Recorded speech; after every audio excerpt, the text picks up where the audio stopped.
मित्रांनो नमस्कार. Baban board YouTube, Insta आणि फेसबुक पेजवर तुमचं स्वागत आहे. आज आपण युगांतर कला केंद्र जे चेंबूरमधलं मुंबईचं तिथं भेट देण्यासाठी आलेलो आहे, जिथं गणपतीची एकदम म्हणजे इको फ्रेंडली मातीची मूर्ती बनवली जाते. आपल्यासोबत कारागीर पण आहे इथले, आणि म्हणजे मूर्ती जसं मातीपासून तर रंगकामापर्यंत मूर्ती बनवण्याची पद्धत आणि त्याच्या मागे मूर्तीच्या मागे आपण मूर्ती तर घरी घेऊन जातो, पण त्याच्या मागे किती मेहनत आहे कलाकाराची. त्या मेहनतीला आपण आज त्यांच्याकडून जाणून घेणार आहे की मेहनत किती लागते मूर्तीला आणि त्याची किंमत वगैरे, आणि मूर्ती बनवण्याची पद्धत कशी कशी, माती आणल्यापासून तर रंगकामापासून तर ग्राहकापर्यंत जाणून जाऊच तर त्याला किती स्टेज पासून पार व्हावं लागतं, हे आपण आज ह्या व्हिडिओमध्ये जाणून घेणार आहे. तर ह्या व्हिडिओ थोडा लॉंग होऊ शकतो, त्यासाठी तुम्ही असंच व्हिडिओ सोबत बनत राहा.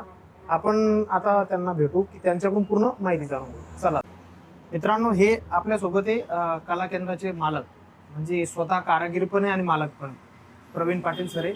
आपण यांच्याकडूनच आज ह्या कला केंद्रात ज्या मूर्ती बनवत आहे आणि यांच्या मूर्ती आजपर्यंत खूप दूरपर्यंत यांनी पोहोचवलेल्या आहे, त्याबद्दल आपण जाणून घेऊ. काका नमस्कार. नमस्कार. नमस्कार. तुम्ही जी मूर्ती बनवता मातीची, बरोबर, याची आम्हाला म्हणजे पहिल्यापासून तर शेवटपर्यंत जी स्टेज आहे, स्टेप बाय स्टेप, हो. त्याच्याबद्दल माहिती द्या.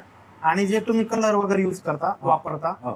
त्याच्याबद्दल सुद्धा माहिती हवी. आणि मातीचेच गणपती म्हणजे जे इको फ्रेंडली म्हणतो आपण, बरोबर आहे. तर मातीचेच गणपती बनवता ना तुम्ही? आम्ही दोन्ही, म्हणजे कसं असतं, प्लास्टरचे पण गणपती आम्ही आणतो, हा हा मातीचे आणि पेपर मॅचचे गणपती आम्ही बनवतो हा हा स्वतः. हा.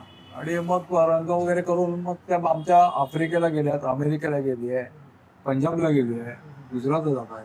आता तुमचं जे मातीचं म्हणता तुम्ही, माती कुठून आणता तुम्ही? माती आम्हाला मार्केट जो आहे पेंडला, तिथून आम्ही आणतो. तिथून माती आणल्यानंतर मग त्याची माती आणल्यानंतर ती परत भिजत घालावी लागते. हा हा एक 3-4 दिवस भिजत घातल्यानंतर ती मळून घ्यावी लागते मग. आणि मग मळून घेतल्यानंतर काही जे ऑर्डरचे गणपती असतात विशिष्ट, हा. ते हाताने आम्हाला बनवावे लागतात. नाहीतर मग डाय त्याचे बसतात, डाय मधून आम्ही बनवतो. ऑर्डरचे म्हणजे कसं, मग ते ऑर्डरसाठी तुम्हाला डायनी असते? नाही, ती कसं लोकांचं विशिष्ट आकाराचे गणपती असतात, हा की अमुक याच्या ग्रुपामध्ये पाहिजे, अमुक ग्रुपामध्ये पाहिजे, तर त्याची डाईन असते. हा. मग ते आम्ही हातानेच बनवतो. मग आता तुम्ही स्वतः बनवताय? हो, स्वतः. मग आता तुम्हाला अनुभव किती वर्षाचा? जवळजवळ मी आता 30 म्हणजे 30 वर्षापासून? 30 वर्ष म्हणजे त्याच्यामध्ये 10 वर्ष माझ्या मित्रांच्या कारखान्यात केली, हा हा. त्यांचा कारखाना डेव्हलप केला. कोविड नंतर मी माझं काम चालू केलं. आणि ही जी मूर्ती बनवता तुम्ही, हा. आता पहिलं मातीना घडवणार, मग त्याच्यानंतर त्याला पुन्हा वाळवावं लागेल, असं काही प्रक्रिया कशी कशी? मातीमध्ये जेव्हा आपण मूर्ती बनवतो ती ओली असते, हा हा.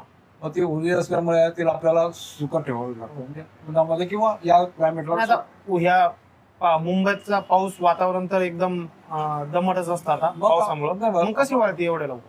फॅनवर ठेवतो ना, पंख्यावर. हा. पंख्यावरती वाळल्यानंतर हा. तिला मग आम्ही सफेद मारतो, हा. घासून घेतो, पहिला सफेद मारतो, पुन्हा घासतो, आणि मग बॉडी कलर, आणि मग पंचरंग म्हणतात त्याला, पंचरंग, हा. शेडिंग, हा. आखणी, ही प्रोसेस. हे पंचरंग काय? पंचरंग म्हणजे धोतर पिवळा असतो, हा हा. त्याच्यानंतर याचा बाकीचं काय असेल अंगारखा तो वेगळा असतो, हम्म. शाल वेगळी असते, हा. त्याला पंचरंग म्हणतो. हा. म्हणजे कलर वेगळे वेगळे असतात? वेगवेगळे कलर. हा. मग आता समजा एखाद्या ग्राहकानं तुम्हाला सांगितलं आम्हाला अशी अशी मूर्ती पाहिजे, मग त्याचे रेट वगैरे कसं ठरवतो? रेट आम्ही तोच असतो, फक्त आम्ही काम करतो ते त्याला जे पाहिजे ते आम्ही देतो. आजपर्यंत आम्ही ते केलं. तुम्ही सगळ्यात म्हणजे आतापर्यंत सगळ्यात हायटेड मूर्ती कितीपर्यंत करू? आम्ही 8 फुटापर्यंत केली लास्ट. आणि कोणाची ऑर्डर होती? ही आमच्याच कॅम्पमध्ये मंडळाची त्यांची ऑर्डर. मग दरवर्षी तुमच्याकडेच असते? दरवर्षी माझ्याकडे असते. आता ही बाहेर पडली, ही त्यांचीच आहे. आता ही इथली आहे ना? हा. पण आता ह्या मूर्तीत समजा तुम्ही बनवल्या, हा. आता ही जे साचा म्हणता तुम्ही, बरोबर. मग साच्यामध्ये पण असं वेगवेगळं असतं? वेगवेगळं म्हणजे गणपतीचं जसं रूप असतं त्याप्रमाणे साचे असतात. हा. आणि हे जे उजवी सोंड डावी सोंड वगैरे असतं की हे कसं आहे? मोस्टली पूजेला आपण डाव्या सोंडेचा गणपती वापरतो, हा. त्याच्यामुळे आम्ही उजव्या सोंड करतच नाही, डाव्या सोंडेचं एखादं ऑर्डर आली तर मग करून देतो ना. सोंड फिरवावी लागते, मग ती त्याप्रमाणे ज्या पार्टीला कोण सांगेल तसं. आता तुम्ही जे म्हणताय गणपती, समजा तुम्ही आता मातीचा गणपती बनवत असाल इको फ्रेंडली, तर यासाठी तुम्हाला काही चार्जेस वगैरे एक्स्ट्रा करतात तुम्ही?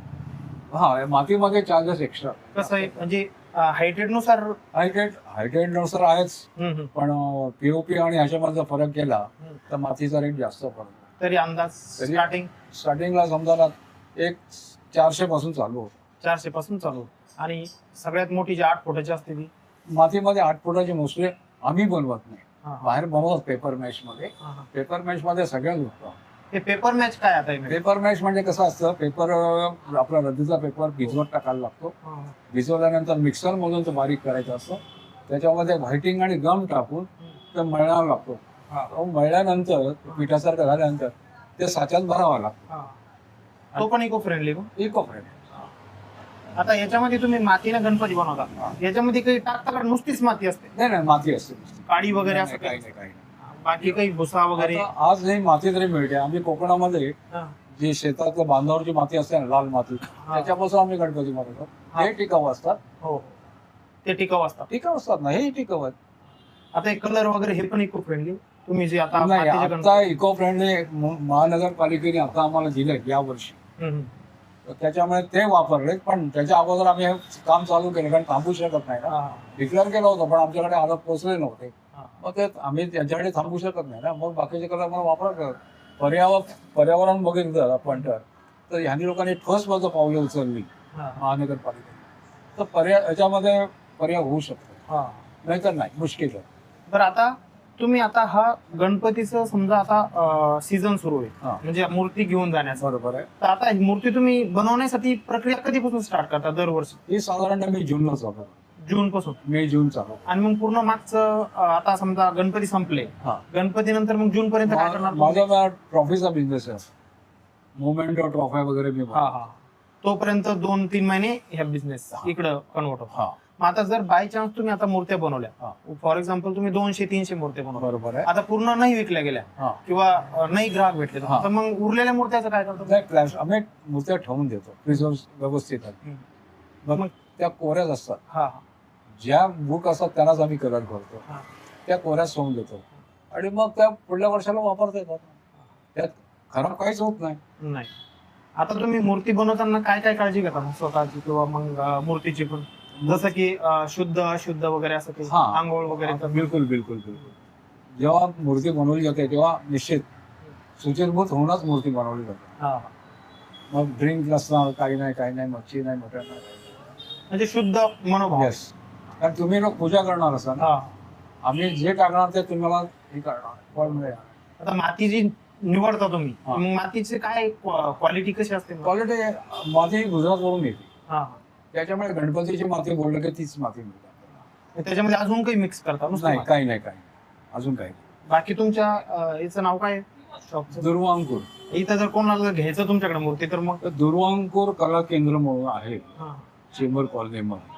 माझा नंबर आहे 9324045666. आणि ऑनलाईन वगैरे काही सुविधा आहे? ऑनलाईन असं तरी पण आम्ही करू ना, फोनवरती करतो तर बुकिंग. तुम्ही इथून कुणी जर म्हटलं आम्हाला ही मूर्ती पाहिजे, ती मूर्ती पाहिजे, तुम्ही देणार? मिळणार. त्यासाठी तुम्हाला कॉन्टॅक्ट करावा लागेल. कॉन्टॅक्ट केला की तुम्हाला काय पाहिजे आम्ही विचारून घेणार आणि मग त्याप्रमाणे घेऊ. मग पॅकिंग कसं करणार तुम्ही? आता पॅकिंग एक तर पार्टी करते किंवा आम्ही जर केलं तर मग कुठे जाणार आहे, किती लांब जाणार आहे, त्या प्रोसेस वरती जातात. जवळ जायचं तर बॉक्समध्ये थर्मोकोल टाकून करू शकतो, लांब जाणं सगळं वेगळी पद्धत आहे. चला मित्रांनो, जर तुम्हाला मूर्ती जर घ्यायची असेल यांच्याकडे, तुम्ही यांचा नंबर दिलेला आहे त्यांनी, यावर कॉन्टॅक्ट करू शकता. आणि कॉन्टॅक्ट केल्यानंतर तुमचं पेमेंट वगैरे केल्यानंतर तुम्हाला बाय पोस्ट किंवा जर मुंबईच्या सिटीच्या जवळ आसपास असलं किंवा पोर्टर वगैरे या सुविधा खूप उपलब्ध इथं, आणि दूर असलं तर कुरिअर वगैरे करू शकता, पॅकिंग करून. चला तर मग अशाच नवीन व्हिडिओसाठी तुम्ही बबन इंस्टा, फेसबुक आणि युट्यूबवर नक्की भेट द्या. चला भेटूया आपण नेक्स्ट ब्लॉग.